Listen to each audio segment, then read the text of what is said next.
মমিতা, তুমি আমাকে বলো, বাংলাদেশের স্বাধীনতার আন্দোলনের আন্দোলন থেকে যুদ্ধে রূপান্তরিত যখন হলাম, স্বাধিকার আন্দোলন যখন করলাম, 69-এর গণ অভ্যুত্থান হলো, এর মাঝে হয়ে গেল 62 শিক্ষা আন্দোলন, কত কিছু। এই যে আমাদের বর্ণাঢ্য একটি রাজনৈতিক সংগ্রামশীল জীবন, আমরা আসলে পাকিস্তানের প্রভিন্স হিসেবে যখন ছিলাম, তা আমরা নতুন করে বাংলাদেশ তৈরি করার কারণটা কি আসলে? এর পেছনে যৌক্তিক কারণ তুমি কি মনে করো? আমি প্রিপেয়ার না, আমার হাসি পাচ্ছে, আমি ভিডিও করবো না। আচ্ছা, এই যে অপ্রস্তুত তুমি, এটা তোমার তো এই টপিকের উপর তো তোমার অপ্রস্তুতি থাকা উচিত না, কারণ এটা তোমার জাতিসত্তায়, তোমার রক্তে, তোমার অস্থিমজ্জায় সব জায়গায় এই জিনিসটা বিরাজ করছে। তো তুমি বলতে পারবে না তোমার দেশ কেন স্বাধীন হলো? দেশ স্বাধীন হওয়ার পিছনে তো মূল কারণ ছিল যে পাকিস্তানের প্রথমেই আমাদের ভাষাতে আঘাত করে, যেটা হচ্ছে বাঙালিরা কোনোভাবেই মান্য ছিল না। ভাষাতে আঘাত করার সব কিছু ঠিক থাকলেও ওরা প্রথমে চায় যে উর্দুই হচ্ছে বাংলাদেশের রাষ্ট্রভাষা হবে। তো তারা যখন ভাষায় আঘাত করে তখন বাঙালিদের মাঝে এক ধরনের বায়ান্নর মাধ্যমে বাঙালিদের মাঝে এক ধরনের স্বাধীনতার চেতনা জাগ্রত হয়। তো পরবর্তীতে যখন ভাষাকে তারা প্রায়োরিটি দিল যে ঠিক আছে তোমরা তোমাদের রাষ্ট্রভাষা বাংলাই হবে, এটা হওয়ার পরে 55-তে স্বীকৃতি পাইছিল, 56-তে স্বীকৃতি পেল যে বাংলাই হবে পূর্ব পাকিস্তানের রাষ্ট্রভাষা। পরবর্তীতে ভাষা যখন চলে গেল, ভাষার পরে আসলো যে মূলত ওরা আসলে এই সময়টাতে দেখা গেল যে ভাষার আন্দোলনটাতে পাকিস্তানের হেরে গেল এবং আমাদেরকে স্বীকৃতি দিতে বাধ্য হলো ইংরেজি, উর্দু এবং কিসের বাংলাকে তিনটাই হচ্ছে সংবিধানে রাষ্ট্রভাষা থাকবে। তো প্রশ্ন হলো 52-তে ভাষা আন্দোলন আমরা করলাম, ভাষার পর তারা একটা অ্যাটাক দিয়ে দিল আমাদের উপর। এরপরে আমরা যুক্তফ্রন্টের নির্বাচনে গেলাম 54-তে। ওই জায়গাটাতে যাওয়ার ফলে আমরা ক্ষমতায় আসলাম, কিন্তু কোনোভাবেই তারা আমাদেরকে আসলে কি করতে পারেনি, আমাদের বাঙালিরা ক্ষমতায় আসুক, তারা এটা স্বাচ্ছন্দ্যবোধ চায়নি বা স্বাচ্ছন্দ্যবোধ করেনি, এটাই তো ছিল মূল বক্তব্য। তো আমাদের কি মূলত তাদের সঙ্গে আমি যেটা ডিফারেন্সিয়েট করার চেষ্টা করেছি সেটা হলো যে আমাদের তাদের সঙ্গে ভাষার প্রবলেম ছিল, ভাষাগত একটা অমিল, এবং তাদের সাথে আমাদের সাংস্কৃতিক অনেকগুলো মেলবন্ধন ছিল না। তারপরে তাদের সাথে আমাদের আরেকটা দ্বন্দ্ব ছিল, সেটা হচ্ছে ভৌগোলিক একটা কারণে ছিল। এইভাবেই আমরা ন্যাচারালি পাকিস্তান থেকে আসলে বিচ্ছিন্ন না, এটা ছিল। তারপরে যেটা হলো যে তারা তো আমাদের কাছে বৈষম্য করলোই, 90% অর্থনীতি তারা এখান থেকে নিয়ে চলে যেত, এরকম চাকরির ক্ষেত্রে বৈষম্য, নানান ধরনের জটিলতা তো ছিলই। হ্যাঁ, তারপরে 54 যুক্তফ্রন্টের নির্বাচনে তারা আমাদেরকে ক্ষমতায় থেকে বিচ্যুত করলো, বাধ্য করলো। 62 শিক্ষা আন্দোলন, তারপরে আমরা কি করলাম, বঙ্গবন্ধু নেতৃত্বে 6 দফা উপস্থাপন করলো বাঙালি জাতি। 6 দফাটা ছিল হচ্ছে মুক্তি সনদ ছিল। এবং এই জিনিসটা আরেকটা বিষয় আমার মনে হয়েছে, সেটা হলো যে তোমার 3টা বিষয়, কিন্তু 6 দফার 3টা বিষয় কি ছিল, কেন্দ্রীয় ব্যাংক, পররাষ্ট্রনীতি এবং দেশ রক্ষা। এই 3টা বিষয় কিন্তু এই 3টা বিষয় থাকবে কেন্দ্রীয় সরকারের হাতে, আর বাদ বাকি প্রাদেশিক সরকারের হাতে থাকবে। এখন যদি আমরা স্বাধীনতার আন্দোলনটা যদি না হতো, তাহলে তারা যদি এটা স্বায়ত্তশাসনটা মেনে নিত, তাহলে কি দেশ স্বাধীন হওয়ার দিকে এগিয়ে যেত কিনা, ডিফারেন্ট হতোই কিনা। স্বায়ত্তশাসনটা মেনে নেওয়ার পরেও যখন স্বায়ত্তশাসনটা যদি ওরা মানে না, তাদের যে টার্গেট ছিল যে এই দেশে শাসন করা, সেটা তো ওইটা ওভাবে ওরা পারবে না, যার কারণে ওইটা ওরা মেনে নেয়নি। এজন্য তারা সামরিক নগ্ন হস্তক্ষেপ করেছিল।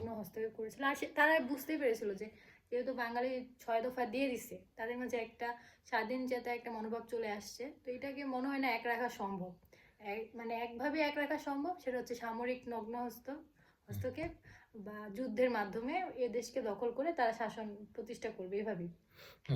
কিন্তু তারা ওই দিকে দেখলো যেভাবে যাক না কেন ওরা স্বাধীনতার দিকে চলে যাচ্ছে, এবং এই জন্য তারা সামরিক নগ্ন হস্তক্ষেপ করলো, এবং তারা কি হলো, হেরে গেল। 69 তারা তো হারলো, 70 নির্বাচন দেওয়ার ফলেও তারা এটা করলো না।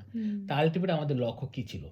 আমাদের আলটিমেট লক্ষ্য ছিল যে আমরা কি করব, স্বাধীনতার দিকে যাব, এবং ওরা কি করলো যে এটাকে নস্যাৎ করে দিতে হবে, ঠিক আছে, তারা যেন ৭০ নির্বাচনের পরও 25শে মার্চ রাতের আগ পর্যন্ত বাঙালিদের এক ধরনের টেন্ডেন্সি ছিল যে ওরা আমাদের অ্যাটাক করবে হাতে না। হচ্ছে মানে ক্ষমতায় দিয়ে দিবে, আর প্রাদেশিক যে মানে ইয়াটা হুম, ব্যাপারটা, হ্যাঁ, এটা হচ্ছে ওরা আমাদেরকে দিয়ে দিবে, আমরা আমাদের মতো করে আমাদের মেনে রাষ্ট্র নেবে আর কি এক প্রকার, হ্যাঁ, একটা মেনে নিবে। মিউচুয়াল স্টেটে আমরা চলে 25শে যাবো। মার্চ রাত পর্যন্ত, কিন্তু পরবর্তীতে কিন্তু এই পাকিস্তানিরা যখন মানে ওরা কিন্তু ভিতরে ভিতরে এক ধরনের প্রস্তুতি নিয়ে রাখছিল যুদ্ধের, যে না যুদ্ধ করে এটাকে সলিউশন করতে হবে। তাহলে আমরা 1970 পর্যন্ত, 1970 সাল, এখানে একটা প্রশ্ন আছে, বাঙালিরা কি তাহলে আসলে স্বাধীনতা চাইছিল? 25শে মার্চ আগ পর্যন্ত যখন তারা এটাই চিন্তা করে আসছে যে না ক্ষমতা তাদের হাতে দেওয়া হবে এবং তারা তাদের মতো করে রাষ্ট্র পরিচালনা করবে, এর প্রশ্ন হচ্ছে বাঙালিরা কি চাইছিল আদৌ স্বাধীনতা? বাঙালিরা স্বাধীনতা আসলে যখন 52-তে অ্যাটাক করলো, আমাদের 21-এর চেতনাই হলো অঘোষিত স্বাধীনতা, হ্যাঁ, আমার যতটুকু মনে হয়। তারপর 54-তে তারা আমাদেরকে মূল্যায়ন করলো না, 62 শিক্ষা আন্দোলনে তারা আমাকে বৈষম্যের মধ্যে ফেলে দিল, 69-এর গণঅভ্যুত্থান থেকে শুরু করে, এবং 23 বছর যে আমাদেরকে গোলাম করে রেখেছিল, হ্যাঁ, 70-এর নির্বাচনে নিরঙ্কুশ জয়লাভ করার ফলেও তারা বাঙালিদের হাতে ক্ষমতা দেয়নি, ঠিক আছে। তারপরে আমাদের বিশ্বাস ছিল, যেহেতু তারা আমরা ধর্মের ভিত্তি থেকে এক ছিলাম, এবং ওভারঅল তারা মানুষ এবং রাষ্ট্রযন্ত্র তারা চালায়, তাদের প্রতি আমাদের ভরসা ছিল তারা গণতন্ত্র রক্ষা করবে, যে তারা আমাদের স্বায়ত্তশাসন মেনে নেবে, হ্যাঁ।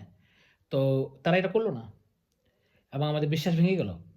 এতক্ষণ পর্যন্ত একটা যুদ্ধের পরিস্থিতি ঠিকঠাক হয়েছিল। তুমি যদি বলো বাঙালি কি স্বাধীনতা চেয়েছিল কিনা, বাঙালি অবশ্যই স্বাধীনতা চেয়েছে। স্বাধীনতা তার নেচার, তার ভাষা। 1971 সালে 7 মার্চে কি হয়ে গেছে, স্বাধীনতার যে মূল মন্ত্র, যার বজ্রকণ্ঠিতে ধ্বনিত হলো শেখ মুজিবুর রহমান, বঙ্গবন্ধু শেখ মুজিবুর রহমান, এবং ওনার কণ্ঠে সারা দিল সারা বাংলার মানুষ। তাহলে সেটাই স্বাধীনতার কামনা। স্বাধীনতার কামনা মানুষ কখন হয়, যখন সে অর্থনৈতিক, রাজনৈতিক সব দিক থেকে বৈষম্যের শিকার হবে, এই তো। তো বঙ্গবন্ধু শেখ মুজিবুর রহমান রাজনৈতিকভাবে একটি দেশকে স্বাধীন করার পায়তারাই উপস্থাপন করলো জনতার মঞ্চে। কিন্তু সেই সময়টাতে রাজনৈতিকভাবে প্রস্তুতি থাকলেও আমাদের তো সামরিক কোনো প্রস্তুতি ছিল না, তাই না? আমাদের চলমান শিক্ষা ব্যবস্থায় আমাদের শৈশব থেকে শুরু করে এখন পর্যন্ত আমরা একটা ঐতিহাসিক দ্বন্দ্বে পড়ে গেছি, ঠিক আছে। এটা হচ্ছে সংকটকাল রাজনীতির ইতিহাসে। সেটা হলো যে স্বাধীনতার ঘোষণা কে দিয়েছে বঙ্গবন্ধু, প্রত্যক্ষভাবেই রাজনৈতিকভাবে বাংলাদেশের স্বাধীনতার ঘোষণা দিয়ে ফেলছে, কিন্তু যুদ্ধ হয়ে করবে, যুদ্ধ করার ঘোষণা উনি দিয়ে, যে যার মতো করে যার যা আছে তা নিয়ে শত্রুর মোকাবেলা করো, 7 মার্চে ঘোষণা সে দিয়ে ফেলছে। কিন্তু এটা হলো বঙ্গবন্ধু শেখ মুজিবুর রহমান তো এটা দিলই, স্বাধীনতার ঘোষণা দিয়ে দিলই এক প্রকার। তারপর 25শে মার্চ রাতে, মানে 26শে মার্চের প্রথম প্রহরে উনি স্বাধীনতার মূল বাণীরা উচ্চারণ করে দিল। বিজয় কিন্তু নানাভাবে আসতে পারে আমাদের। বিজয় ধরো যে আমরা আবার যদি কারোর সঙ্গে যুদ্ধ লিপ্ত হই, আমরা বিজিত হতে পারি, কিন্তু স্বাধীনতা একবারই, ঠিক আছে। এই স্বাধীনতার মূল মঞ্চ, মূল কারুকার্য, প্রত্যেকটা স্বাধীনতার লাইন, ধারা, উপধারা সব সে কী করলো, নির্মাণ করে গেল। এবং 25শে মার্চে সে একটা বার্তা দিয়ে দিল যে বাংলাদেশ আজ থেকে স্বাধীন। তারপরে আমাদের কালুরঘাট থেকে শহীদ প্রেসিডেন্ট জিয়াউর রহমান কী করলো, একটা ঘোষণা দিয়ে দিল, আই এম জিয়া, এরকম কিছু একটা, president of Bangladesh, from today Bangladesh is independent. তখন অনেকে বললো কী ব্যাপার, আপনি কখন প্রেসিডেন্ট হলেন? তখন বলছে এটা স্লিপ অফ টাং। তারপর সে বক্তব্য দিল, from today Bangladesh is independent, I major Zia, here declare by major Zia. তারপর বললো যে on behalf of great national leader Bangabandhu Sheikh Mujibur Rahman. সেক্ষেত্রে তাকে কি আমরা পাঠক বলতে পারবো কিনা, নাকি ঘোষক বলবো, এটা একটা আলোচনার বিষয়।